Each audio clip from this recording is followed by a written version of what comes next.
여러분의 가정의 찬장에는 어떤 그릇들이 있습니까? 특히 우리 권사님들 그리고 집사님들 중에서는 우리 어머니들은 예전에 살림을 살면서 그릇에 대한 애정이 남달랐을 것입니다. 그릇이라는 것은 그 여인들이, 가정의 여인들에게는 특별한 로망이었죠. 예전에는 이 가정의 그릇, 특별히 목그릇을 귀하게 여겼습니다.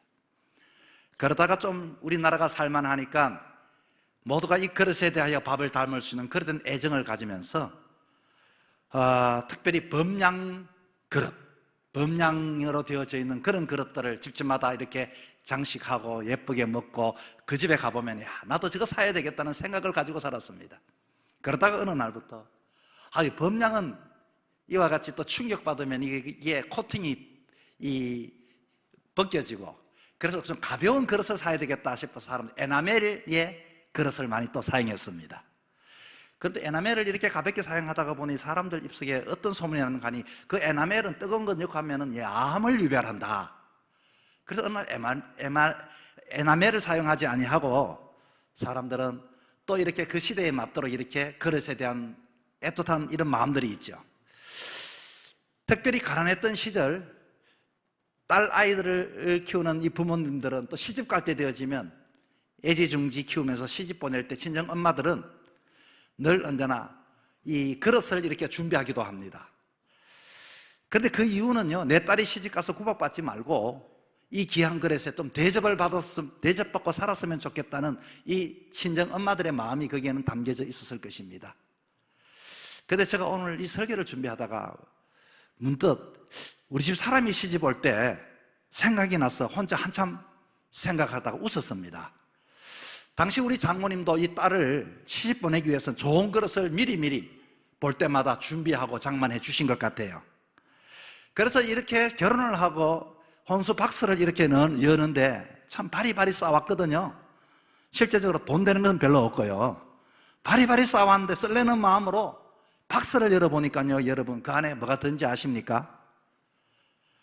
뭐 밥그릇, 국그릇 이런 것이 아니라 정말로 박스를 더 귀하게 쓴 박스 안에 조명을 받아서 번쩍번쩍 빛나는 최고급 양주잔 세트가 거기에 있는 겁니다. 박스마다 크리스탈로 만들어진 정교하게 깎여져 눈이 부실 정도로 화려한 양주잔들. 아마 장모님은 사랑하는 딸이 멋지게 결혼을 하고 양주잔을 들고서 분위기 있는 집에 시집을 보내고 싶었던 어머니의 마음이었을 것입니다. 여러분, 그런데 문제가 뭡니까? 양주잔이 주소를 잘못 찾아온 겁니다. 신학생 집에서 양주 마실 일이 있습니까? 그 화려하고 눈부신 양주잔들이 이 신학생과 결혼하면서부터 어느 순간 그냥 버릴 수는 없고 깊숙한 곳에, 박스 속에 어두운 곳에 이렇게 다락에다가 구석에 이렇게 밀쳐놓았습니다. 그러다가 이 양주잔들은 결국 어떻게 되었을 것 같습니까? 이사를 다니다가 어느 날 재활용 수거함에 버려지는 비참한 운명을 마주하게 되어졌던 것이죠. 여러분은 양주잔만 그렇게 했습니까? 주인의 손에 들려본 적도 쓰임받지 못했던 인생이 있다면 그 인생이야말로 비극이 아니겠습니까? 아무리 크리스탈의 재질이면 무엇하고 빛이 번쩍거리면 무엇하고, 저희 장모님에게는 미안했지만 아무리 비싸다 할지라도 주인의 목적에 맞게 쓰임받지 못하면 결국 버려진다는 것입니다. 오늘 이 바울의 수많은 비유 중에 왜 하필이면 우리 인생을 그릇에 비유했을까? 그릇이라는 물건은 스스로 빛나는 데 있지 않습니다. 아무리 귀한 그릇이라도 그것에 개에게 주는 이와 같이 그릇이 된다면 그는 개밥그릇밖에 되어질 수밖에 없고, 아무리 보잘것이 없지만 주인이 귀하게 여기고 아끼고 쓰는 그릇은 이와 같이 주인의 용도에 맞게 쓰임받는 그릇이 귀하고 가치 있는 그릇이 되어지는 것입니다. 우리는 인생을 살면서 수많은 그릇들의 재질을 생각하며 살아갑니다. 나는 이 땅에 만약에 그릇이라면 금그릇이 되었으면 좋겠다, 은그릇이 되었으면 좋겠다. 오늘 본문에도 이 금그릇, 은그릇, 그리고 나무그릇, 질그릇이 나오는데, 이렇게 인생의 삶을 살아가면서 사람들에게 자랑하고 빛과 번쩍한 삶을 살아가지만 하나님의 대답은 우리의 생각과는 완전히 다릅니다. 하나님은 어떤 그릇을 귀하게 여기실까요? 하나님은 가치 있는 인생, 재질에 있는 것이 아니라, 화려함에 있는 것이 아니라 쓰임에 있다는 것을 본문은 우리에게 분명히 가르쳐 주고 있습니다. 그렇다면 우리가 이 땅에 한 생의 삶을 살아가며 모두가 그릇이라면 우리의 인생의 그릇은 어떤 그릇과 같이 쓰임받아야 할까요? 그리고 어떻게 하면 주인의 이와 같이 마음에 합한 그릇이 되어질 수 있을까요? 오늘 본문을 통하여 이와 같이 은혜를 나누고자 합니다. 첫째는 주인에게 쓰임받는 그릇이 되셔야 합니다. 세상을 살아가면서 힘들고 어려운 것이 여러분 뭐입니까? 돈이 없어서 여러분 어렵고 힘듭니다. 몸이 아프면 세상의 삶을 살아가는데 어렵고 힘이 듭니다. 여러분 정말 어렵고 힘든 것이 무엇인지 아십니까? 아무도 나를 이와 같이 찾거나 구하거나 필요를 느끼지 못하는 인생은 그 인생이 허무하기 그지없습니다. 직장에서든지 가정에서든지 공동체에서든지 투명인간 취급을 받는다라고 생각해 보십시오. 여러분 직장인들이 좋은 회사를 이렇게 입사하여서 얼마 지나지 않아 사표를 던지는 결정적인 계기를 조사해 봤더니 이 젊은 사람들이 업무가 힘들어서도 아니고 그리고 월급이 작아서도 아니고 그 이유는 따돌림을 당하기 때문에 중요한 회사의 프로젝트가 있으면 언제든지 이와 같이 그는 그 중심에 서지 못하고 소외되어지고 그냥 자빌만 하다가 이 회사를 위해서 내가 다니는데 무슨 의미가 있을까 싶어서 비참함을 느끼고 그만둔다는 것입니다. 여러분 우리의 인생이라고 하는 것도 그릇과 똑같습니다. 저희 집에 혼수 양주잔 재활용 수거함으로 가기 전에 찬장 깊숙한 곳에서 아마 이 양주잔은 무슨 생각을 했을까요? 나는 이렇게 비싼데, 나는 이렇게 화려한데, 나는 크리스탈 재질로 만들어졌는데 왜 주인은 나를 한 번도 찾지 않을까? 주인의 손에 들려보지 못하고 나중에는 재활용에 버려질 때에 그 양주잔의 그 마음은 어떠했을 것 같습니까? 그런데 우리는 자꾸 재질에만 집착할 때가 많습니다. 오늘 본문 20절에 바울이 뭐라고 말합니까? 큰 집에는 금그릇, 은그릇 아니라 나무 그릇과 질그릇도 있어. 이 구절이 여러분 무엇을 의미하는 것 같습니까? 바울이 강조하고 싶은 것은 금그릇이 되어라, 은그릇이 되어라고 말하는 것이 아닙니다. 20절 하반절에 봤더니 귀하게 쓰는 것도 있고 천하게 쓰는 것도 있다. 이왕이면 우리는 귀하게 쓰는 그런 그릇이 되어야 하지 않겠습니까? 여러분 저희 집에도 매일 밥을 담는 그릇이 있습니다. 여러분 어떤 그릇일 것 같습니까? 사실은 우리 집에 사용하는 그릇은 당시에 다이소에서 1,000원 하는 일본 모양의 이와 같은 일본 그릇입니다. 그것은 작기도 하고 이와 같이 가볍기도 하고 단단하기도 하고 우리는 그것을 아주 편하게 매일매일 이 그릇을 사용합니다. 여러분 하나님도 마찬가지입니다. 우리의 재질이나 가치를 보시는 것이 아니라 지금 내 손에 들려져 이와 같이 있는가, 지금도 쓰임받고 있는가, 지금도 너가 필요한가. 아무리 화려한 금그릇이라도 세상의 더러운 욕망과 탐욕으로 퍼나르는 그런 도구로 쓰인다면 그는 천한 그릇일 수밖에 없습니다. 우리는 오늘 이 시대의 사람들을 봅니다. 정말로 저 사람 금그릇 같은 사람이다, 은그릇 같은 사람이다, 저렇게 많이 배우고 저렇게 아주 머리도 뛰어나고 저런 차례 있으니, 그런데 때로는 그들을 바라보면서 얼마 가지 않아 실망할 때가 있습니다. 아이고 저런 분이 저렇게 탐욕적이었다니, 저런 분이 저렇게 지저분했던 분이라니. 때로는 그가 어떻게 쓰임받냐에 따라서 아무리 이와 같이 훌륭한 이와 같이 사람이라 할지라도 사람들의 지탄을 받을 수밖에 없고 이와 같이 버림을 받을 수밖에 없다는 것을 알 수가 있습니다. 그렇다면 여러분 정말로 쓰임받는다는 것은 무엇을 의미할까요? 우리나라 이 땅에 복음이 처음 들어왔을 때에 양반들에게는 인간 취급도 받지 못했던 백정, 마부, 머슴들이 있었습니다. 이들은 이름이 없었어요. 이름이 없었기 때문에 이들이 불려질 땐 이렇게 불려졌습니다. 개똥이, 말똥이, 바우. 참 천하디천한 질그릇 같은 인생들이었죠. 그런데 그들이 선교사님의 복음을 듣고부터 예수님을 만나고 복음을 영접하고부터 눈이 뜨여지게 된 것입니다. 그리고 교회가 세워지고 놀랍게 하나님께서 아무것도 아닌 인생을 들어쓰기 시작했던 것입니다. 정말로 머슴들은, 마부들은, 백정들은 그를 몰랐습니다. 그랬더니 하나님 말씀에 대하여 갈급함을 가지면서 이들은 정말로 말씀을 읽기 위하여 밤새 눈을 비벼가며 한글을 배우고 백정들이 교회 집사가 되고 장로가 되어 성도들을 섬기기 시작했던 것입니다. 그때 그분들의 고백을 담겨져 있는 기록을 보면 한결같이 눈물 없이는 읽을 수가 없는 고백입니다. 세상 사람들은 나를 가리켜 가축보다도 못한 놈이라고 나를 함부로 대하고 그랬지만 취급을 안 했는데 만왕의 왕이신 하나님 아버지가 나 같은 이름을 불러주시고 주님의 거룩한 교회를 세우는데 나를 가져다가 써주시니 이 얼마나 항송하고 영광스러운 일인가. 그분들은 자신들이 금그릇 되게 해달라고 기도하지 않았을 것입니다. 그분은 자신들이 은그릇이 되게 해달라고 기도하지 않았을 것입니다. 그저 나 같은 질것을 버리지 아니하시고 주님의 손에 붙들려서 주신다는 그 한 가지 사실 때문에 평생을 감격하며 눈물로서 교회를 섬겼고 그분들을 통하여 한국교회의 위대한 신앙의 기초가 되어진 것입니다. 여러분의 인생의 보람이 무엇입니까? 여러분의 가치는 어디에 있습니까? 정말로 진열되어지고 사람들이 박수치고 거기에 만족하다가 나중에 버려지는 것이 여러분의 인생의 삶이 되어지기를 원하십니까?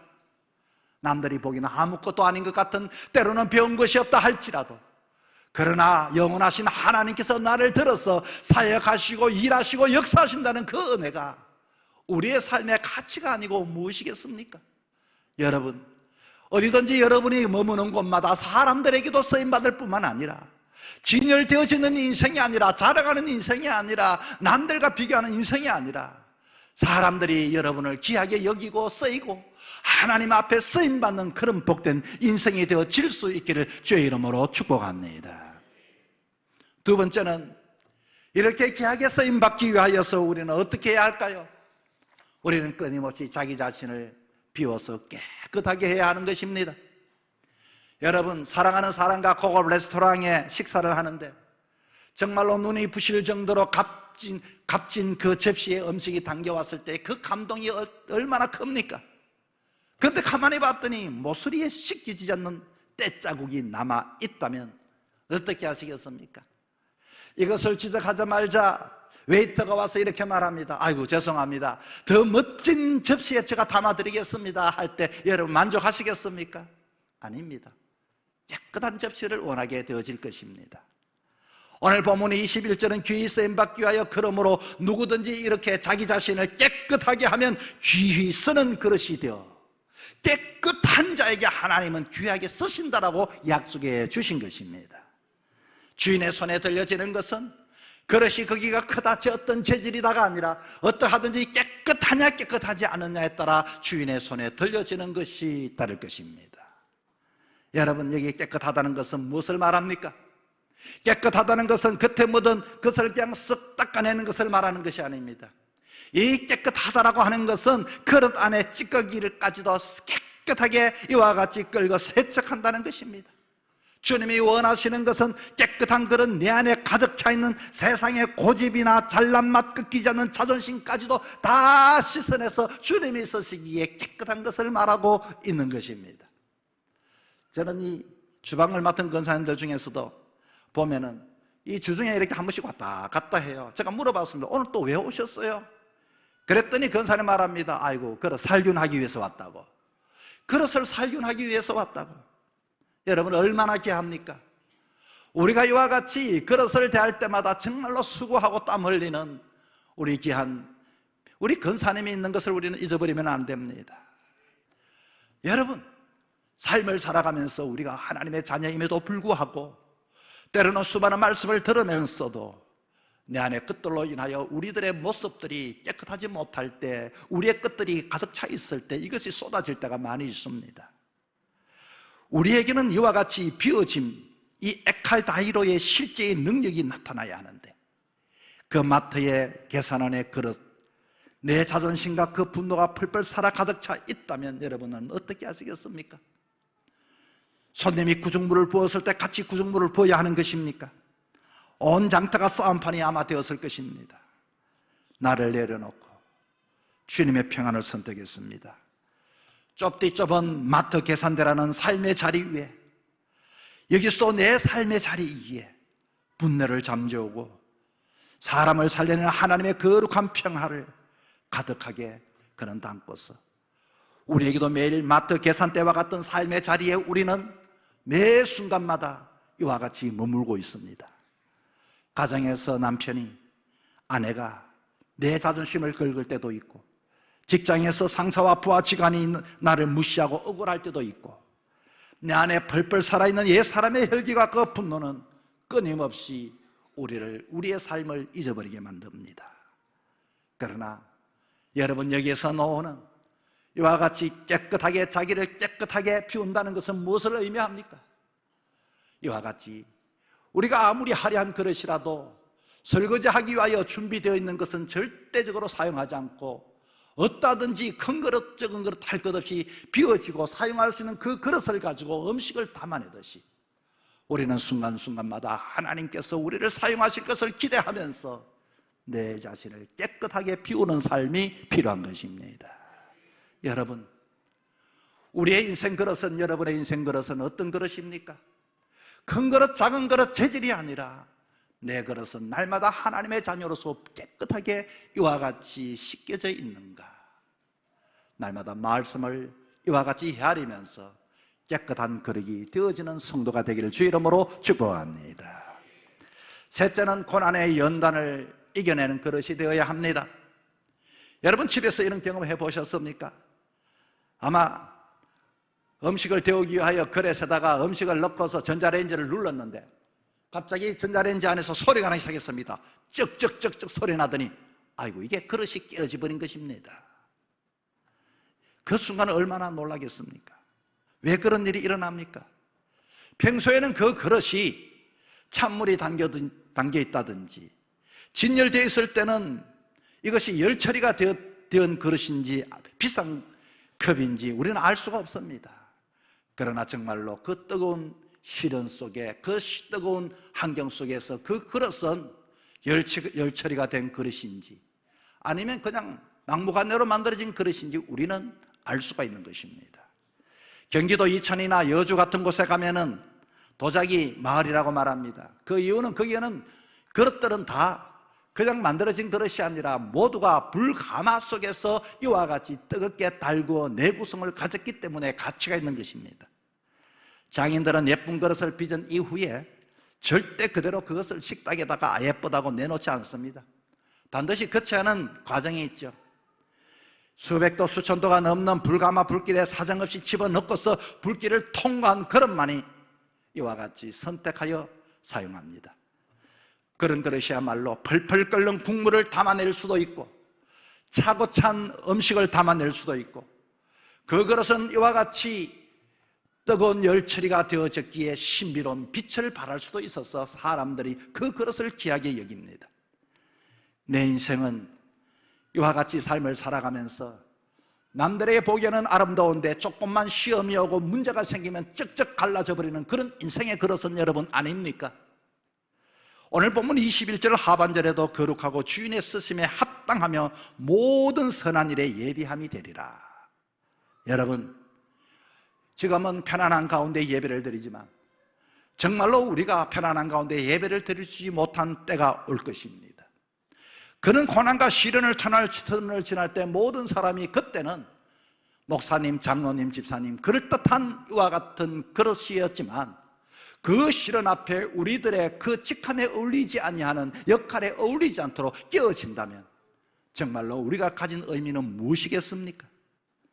여러분, 군대에는 유사시에 적이 침투하거나 비상상황이 발생하면 5분 안에 완전 군장을 메고 전투 현장으로 뛰어나가는 5분 출동 대기조가 있습니다. 이들은 상황이 터지기 전까지는 매일 똑같은 훈련을 합니다. 반복하고 반복합니다. 낮에만 훈련하는 것이 아니라 밤에도 훈련합니다. 따뜻할 때만 하는 것이 아니라 추운 혹한에도 훈련을 하고 더운 이와 같이 날씨에도 훈련을 하고 끊임없이 항전과 변화에 이와 같이 적응하기 위하여 훈련을 합니다. 자다가도 그것이 몸에 익기 위하여 또 반복합니다. 사람들은 말합니다. 이 훈련을 왜 이렇게 자주 하느냐고. 여러분, 오늘 본문은 뭐라고 말합니까? 예비하기 위하여. 여러분, 우리에게는 이 예비함이라고 하는 이 단어를 마음에 새겨야 합니다. 저도 저나 여러분이 나중에는 이와 같이 마지막 때가 있게 되어질 것입니다.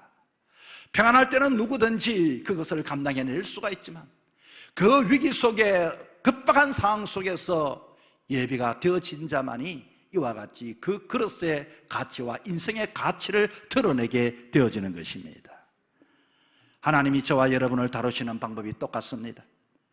내 인생에 찾아온 지루한 기다림, 벼랑 끝 같은 고난, 날마다 반복되는 눈물의 그 기도는 하나님이 나를 방치하는 것이 아니라 또 연단하고 또 훈련하고 또 열철이 받게 하는 과정과도 똑같은 것입니다.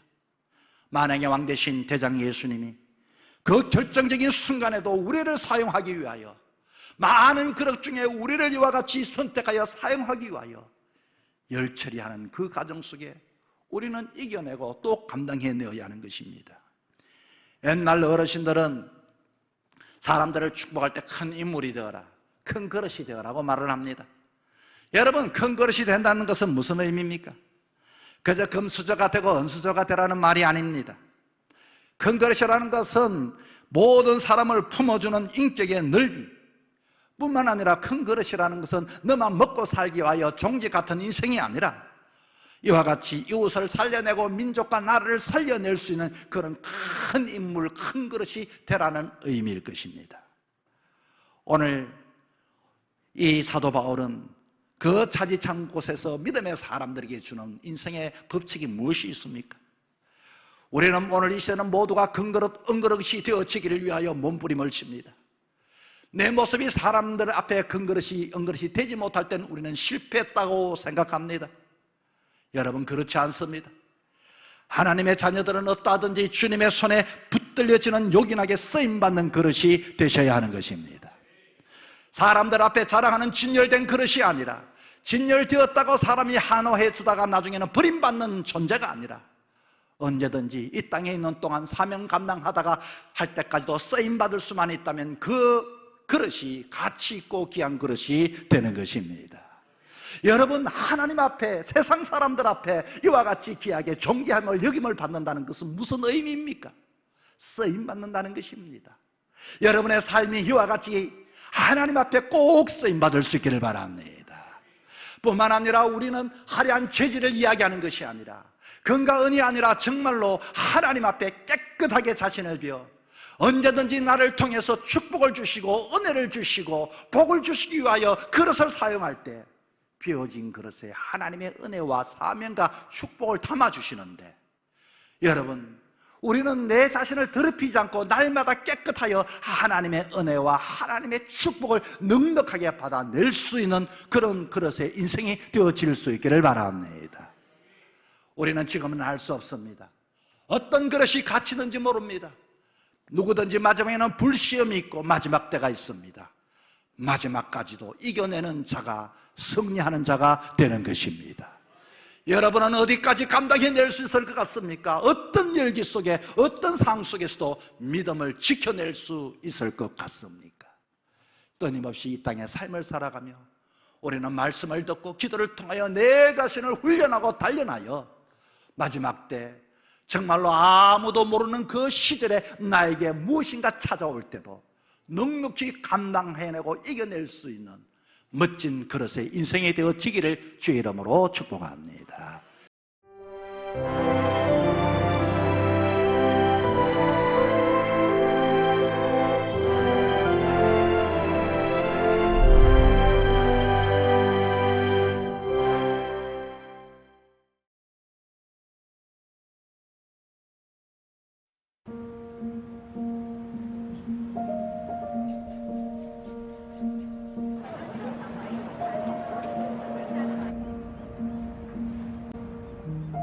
너희는 다만 공의가 물처럼 흐르게 하고 정의가 마르지 않는 강처럼 흐르게 하여라.